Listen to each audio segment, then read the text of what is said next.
What's up, everybody? Back with another video. In today's video, we're going to be doing some more NFL free agency deals, news, analysis, and more. So we haven't done one of these in like 3 or 4 days. Sorry for that. There's barely been too much happening, but there's some decent ones. So first one, Cooper Rush gets a 2-year, $12.2 million deal with the Ravens. Last year in 2024, in 12 games, he had a 4 average, 60.7% completion rate, 1,844 passing yards, 12 touchdowns, and he had a 4-4 record. I do really like this signing for the Ravens. I think he's a really good backup quarterback, and he might even be top 10 in backup quarterbacks in the league. Statistically, last season was his best season in his career because obviously the Dak injury, and he was their backup. I feel like he could have done better last year, but he had a 500% win record, so he was right on that line. So I do feel like this deal is an average deal, though. I gave it a 6 or 7 out of 10. Nothing to blow you away, but I think it's a decent deal for the Ravens. Next, Ja'Marr Chase is signing a 4-year, $161 million contract with the Bengals. Last year in 2024, he played 17 games. He had a 16 average, 127 receptions, 1,708 yards, 17 touchdowns. He was a Pro Bowler, AP 1, AP MVP 8th, and AP Offensive Player of the Year 3. I like this deal a lot. He is one of the best wide receivers in the league, if not top 2, maybe top 3. He might even be the best in the next coming years, but very good deal for them. Ja'Marr Chase is a really good player. When he's healthy like this season, he shows he's one of the best wide receivers in the league. And obviously with Joe Burrow cooking last year, that was fun to watch. But yeah, I feel like they could have paid him less money, to be honest. That's the only thing that's tearing me away from this deal. I think out of 10, this is an 8.5 out of 10 deal. Still an amazing deal, but the money really sways me away from that. Next, T. Higgins is signing a 4-year, $115 million contract with the Bengals. Last year, he played 12 games. He had 8 average, 73 receptions for 911 yards, and 10 touchdowns. I do feel like this deal's not the best.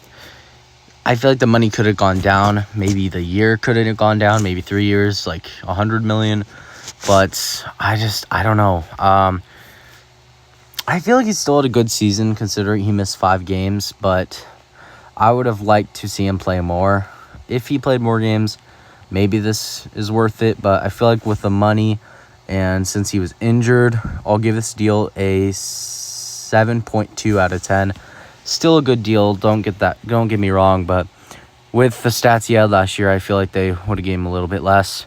Next, the Texans are extending Derek Stingley Jr. to a 3-year, $90 million deal. Last year, he had 17 games, 14 average, 5 picks. He was a Pro Bowler, AP1, AP Defensive Player of the Year, 17th voting. I feel like this is a good deal for the Texans. Very solid season last year. I think maybe the best in his career. I'm not 100% sure. Interceptions-wise, I think yes. He's been playing since 2022, but yeah, definitely I think he had his best season. I like this deal. I just feel like the money also a little too high. Don't get me wrong, he's a good player, but I feel like they could have done 3 years like $70 million and saved $20 million in cap space. I feel like this deal out of 10, if I had to rank it, would be an 8.2 out of 10. Still a solid deal. I just feel like the money's a little high for his range.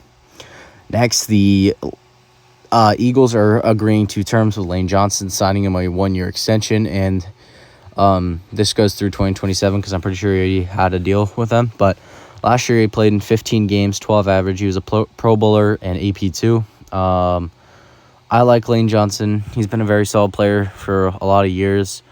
And yeah, this is a decent deal for them. He is getting older, so he probably will retire after these last couple seasons. I feel like out of 10, this deal's around a 7.4 out of 10.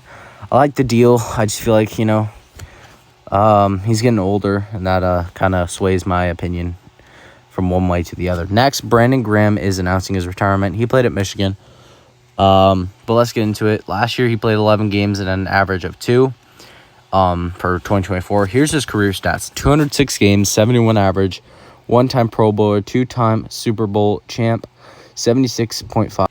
As I was saying, guys, 76.5 career sacks, 487 combined tackles, 126 tackles for loss, and 153 quarterback hits. Very soft career for Brandon Graham. Don't know how he didn't make more Pro Bowls. That's just the NFL for you. But I feel like he should have at least had 1 or 2 more Pro Bowls. But yeah, all good luck to Brandon Graham in his career after football. The last deal today, the Packers are signing Cole Hardman. I don't really like this deal at all. It's a 1-year deal. He played 12 games last year. He had 1 average, 12 receptions for 90 yards. I don't really like this deal at all. If I had to rate it out of 10, I give it like a 5.1 out of 10. He just didn't show too much last year in 12 games. I feel like he should have shown more. I know he was like a wide receiver 3 or 4, but I feel like he should have at least gotten over 100 yards in 12 games. So that's why I'm ranking it that low. If you want to see more sports, gaming, content, or etc., please like and subscribe for more videos. Thank you for all the support lately. Bye, guys.